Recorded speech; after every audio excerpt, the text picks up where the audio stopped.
Everyone, मैं वर्षा आपके अपने यूट्यूब चैनल वर्षा एजुकेशन पॉइंट में एक बार फिर से स्वागत करती हूं। दोस्तों कैसे हो आप सब। आशा करती हूं स्वस्थ होंगे, अच्छे होंगे, आप लोग की स्टडी भी अच्छी चल रही होगी।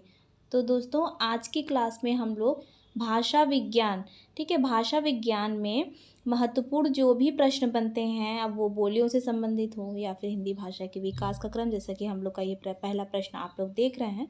तो आज की क्लास में दोस्तों हम जो कल आप लोगों को पढ़ाए थे भाषा विज्ञान में अपभ्रंश तथा उनसे विकसित उपभाषाएं बोलियों का जो वर्गीकरण करके मैंने आप लोग को बताया था, तो उससे संबंधित ही आज यह महत्वपूर्ण प्रश्नों की श्रृंखला आप लोग के लिए लेके आई हूँ।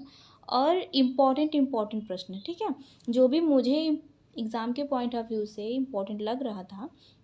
जैसे कि अब जैसे बहुत सारे एग्ज़ाम में पूछे भी जाते हैं, टीजीटी में या आश्रम पद्धति प्रवक्ता का जो एग्ज़ाम होता है, या पीजीटी में या एलटी ग्रेड में, तो उसमें जो है ये भाषा विज्ञान से कम दोस्तों दो प्रश्न कन्फर्म ही है आना। और जो कल का टॉपिक मैंने बताया तो उससे तो कन्फर्म है, दो में से एक वहीं से ही आ जाता है, ठीक है। और दूसरा बोलियाँ, जो बोलियों की भी जो उपबोली होती है तो वहाँ से भी आ जाता है, या फिर क्षेत्र पूछ देता है, यह जो है किस जो है सिटी का है, तो वैसे दे देता है प्रश्न। और पहला प्रश्न जो कल मैंने आप लोग को बताया वहाँ से तो एक प्रश्न कन्फर्म बनता ही बनता है, ठीक है। तो वो क्लासेस अगर आप लोगों में जो लोगों ने वीडियो नहीं देखा होगा वो जाके ज़रूर देख लें। और आज की क्लास भी बहुत इंपॉर्टेंट है, मैंने क्वेश्चन को छाँट के यहाँ पे जो है बताने का आप लोग को प्रयास करूँगी। तो पहला प्रश्न है कि हिंदी भाषा के उद्भव और विकास का सही अनुक्रम क्या है। ये तो भाषा विज्ञान का ये भी बहुत ही मोस्ट इम्पॉर्टेंट प्रश्न है दोस्तों, ठीक है। इसको एक बार आप लोग अच्छे से समझ लेंगे ना तो फिर दिक्कत नहीं होगी, चाहे कोई भी एग्ज़ाम हो ये प्रश्न देखने को मिलता है।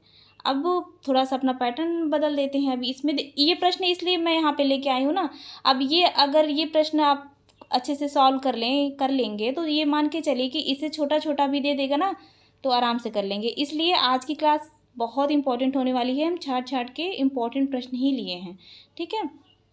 तो इसमें पूछा है कि हिंदी भाषा के उद्भव और विकास का सही क्रम बताइए। तो हिंदी भाषा के विकास का सही क्रम जो है दोस्तों, पहले आता है जो है क्या, पहले रहता है संस्कृत, ठीक है, संस्कृत। फिर उसके बाद क्या आता है, फिर पाली भाषा आती है, ठीक है। फिर पाली के बाद आती है प्राकृत, प्राकृत के बाद आती है अपभ्रंश, फिर उसके बाद हिंदी की उत्पत्ति होती है, ठीक है।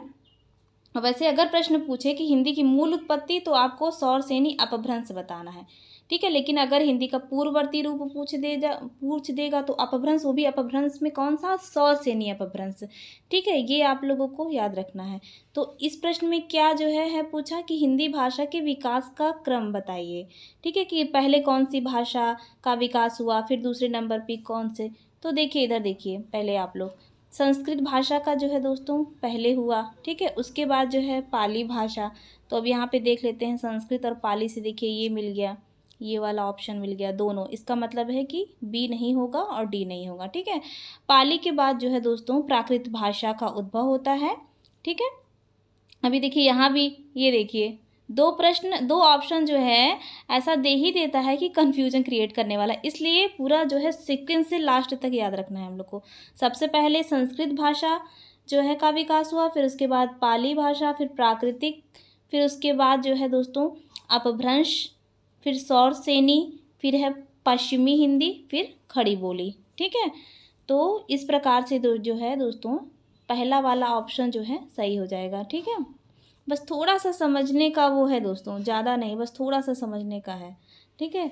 तो अब देखिए ये तो रहा थोड़ा सा बड़ा प्रश्न है, थोड़ा दिक्कत हो रहा होगा आप लोग को, लेकिन अब इसे देखिए छोटे छोटे प्रश्न कैसे बनते हैं। अब जैसे मैंने बताया कि पहले संस्कृत, फिर पाली, फिर प्राकृत, फिर अपभ्रंश, ठीक है। तो अब प्रश्न यह भी पूछ सकता है कि विकास की दृष्टि से प्राकृत की पूर्वकालीन अवस्था बताइए, ठीक है। अब प्राकृत की पूर्वकालीन अवस्था क्या है दोस्तों, इसके पहले पाली है, पाली के जो है पूर्ववर्ती क्या है, हाँ पूर्ववर्ती जो है, फिर ये देखिए संस्कृत है। तो मतलब ये मान के चलिए कि पूरा क्रम याद करिए, अब वो उसके ऊपर डिपेंड करता है कि वह प्रश्न कैसे पूछता है, ठीक है। ये चीज़ याद रखिएगा, बाकी सिर्फ यही है ही, सिर्फ यही है, बस थोड़ा सा जो है दोस्तों शब्दों से वो लोग खेलते हैं। अब पूर्वकालीन अवस्था दे देगा, अब आप सोचेंगे अरे यार। तो अब बस स्टेप ऐसे याद कीजिए और बाकी थोड़ा सा अपना बस कॉमन सेंस लगाना है, शब्दों को पकड़ना है, ठीक है। फिर उसके बाद जो है अब अगला प्रश्न ये है कि हिंदी की कितनी उपभाषाएं हैं, ठीक है। हिंदी की कितनी उपभाषाएं हैं। तो हिंदी की दोस्तों कितनी उपभाषाएं हैं देखते हैं। पहला ऑप्शन है, ये देखिए आया हुआ भी प्रश्न है, आश्रम पद्धति प्रवक्ता परीक्षा 2012 में पूछा गया है। पहला ऑप्शन है 2, दूसरा है 3 उपभाषा, तीसरा है जो है 4 उपभाषा और चौथा है ऑप्शन की 5 उपभाषा है। हिंदी की कितनी उपभाषाएं हैं दोस्तों। हिंदी की जो है 5 उपभाषाएं हैं। अब 5 उपभाषाओं में देखिए कल ही मैंने बताया था आप लोगों को वर्गीकरण करके, अगर पढ़े होंगे अच्छे से तो याद आ जाएगा। अपभ्रंश, उपभाषा और बोली, और इसमें क्या पूछा है, उपभाषा। तो उपभाषा कितनी है दोस्तों, पश्चिमी हिंदी है, ठीक है। फिर उसके बाद जो है राजस्थानी है, ठीक। अब ये देखिए थोड़ा सा लिखने में प्रॉब्लम हो रही है बट सुन लीजिएगा। राजस्थानी दूसरी है उपभाषा। फिर उसके बाद जो है पूर्वी हिंदी है, ठीक है। पूर्वी हिंदी के बाद है बिहारी हिंदी है, ठीक। कल की क्लास इसलिए बोल रही हूँ ना, बहुत इंपॉर्टेंट, सब उसी के इर्द गिर्द ही रहता है, ठीक है। फिर उसके बाद जो है 5वीं कौन सी है, पहाड़ी भाषा है, ठीक है। पहाड़ी उपभाषा। हिंदी की कितनी उपभाषाएं हैं ये आप लोग को याद रखना है, 5 उपभाषा है। पहली है पश्चिमी हिंदी, दूसरी है राजस्थानी हिंदी, तीसरी है पूर्वी हिंदी, चौथी है बिहारी हिंदी और 5वीं जो है पहाड़ी हिंदी है, ठीक है दोस्तों। क्लियर हो गया। फिर हम लोग चलते हैं नेक्स्ट इम्पॉर्टेंट प्रश्न पर। तो फिर अगला इम्पॉर्टेंट प्रश्न मैंने ये लिया है दोस्तों, ये भी जो है आया हुआ है पीजीटी के एग्ज़ाम में। फिर है कौन सी बोली पश्चिमी हिंदी की उपभाषा में सम्मिलित नहीं है, ठीक है। कौन सी बोली पश्चिमी हिंदी उपभाषा में सम्मिलित नहीं है। पहला ऑप्शन है बघेली, दूसरा है ब्रज, तीसरा है बांगरू और चौथा है खड़ी बोली। तो इसका जो सही आंसर हो जाएगा दोस्तों वो हो जाएगा बघेली। कि बघेली जो है पश्चिमी हिंदी उपभाषा में शामिल नहीं है। बघेली जो है दोस्तों पूर्वी जो है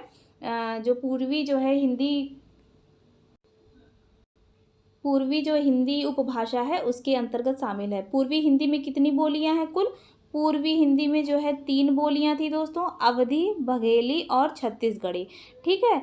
तो और बाकी का ये देखिए, ये तो चलो क्लियर हो गया, बघेली जो है पश्चिमी हिंदी की उपभाषा नहीं है, यह पूर्वी हिंदी की उपभाषा है।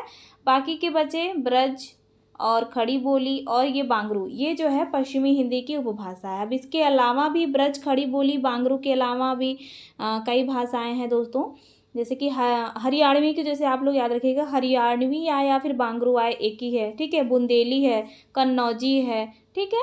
तो पश्चिमी हिंदी की भी जो है 5 बोलियां हैं, खड़ी बोली, ब्रजभाषा, हरियाणवी या बांगरू, बुंदेली और कन्नौजी, ठीक है। ये याद रखिएगा आप लोग। अगला प्रश्न है दोस्तों कि निम्नलिखित में से कौन सी बोली मध्य पहाड़ी हिंदी उपभाषा के अंतर्गत आती है। पहला ऑप्शन है नेपाली, दूसरा है गढ़वाली, तीसरा है लहंदा और चौथा है ब्रज। तो जो गढ़वाली है वो जो है दोस्तों मतलब अब ये मान चलिए कि गढ़वाली और कुमायूनी, ठीक है, बोली दोनों जो है मध्य पहाड़ी हिंदी उपभाषा के अंतर्गत आती है। ये दोनों आप लोग याद रखिएगा, चाहे कुमायूनी पूछे या फिर गढ़वाली, दोनों जो है सही रहेगा। और यह बोली सौरसेनी अपभ्रंश से विकसित हुई है, ये भी आप लोग को याद रखना है, ठीक है।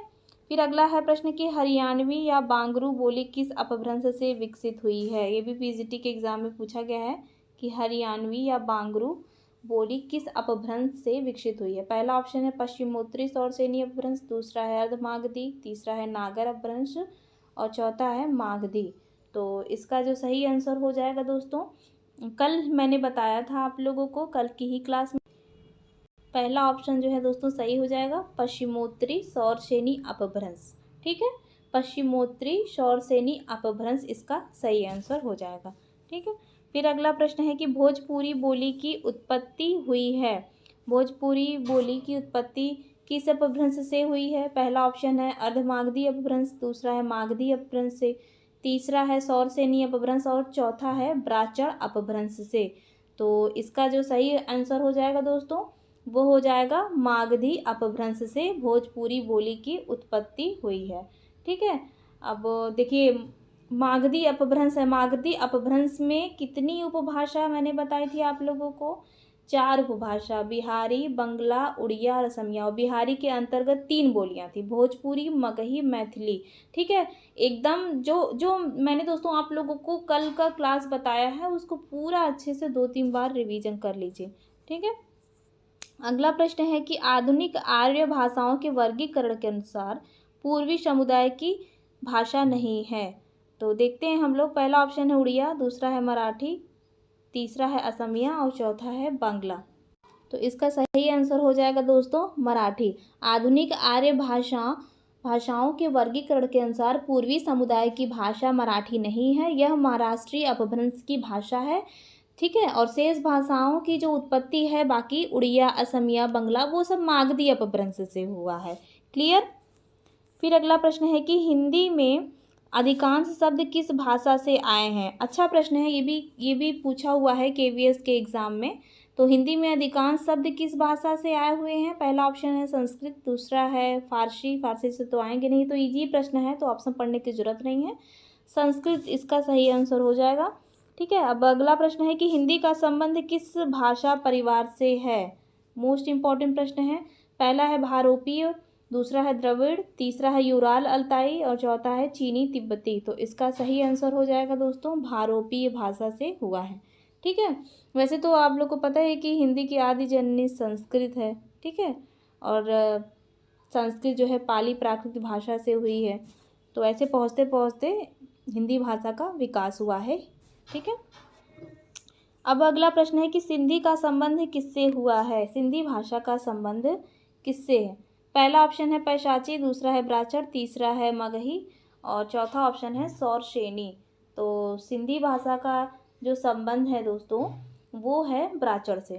ठीक है, अगला प्रश्न क्या है कि कौरवी किस बोली को कहते हैं। पहला ऑप्शन है मारवाड़ी, दूसरा है खड़ी बोली, तीसरा है अवधी और चौथा है छत्तीसगढ़ी। तो कौरवी का जो अन्य नाम है वो है खड़ी बोली। और आप लोग मुझे कमेंट करके बताइएगा कि जो है कौरवी नाम किसने दिया था। ठीक है, खड़ी बोली को कल मैंने आप लोगों को बताया था, तो कमेंट करके ज़रूर बताइएगा कि किसने जो है खड़ी बोली को कौरवी का नाम दिया था।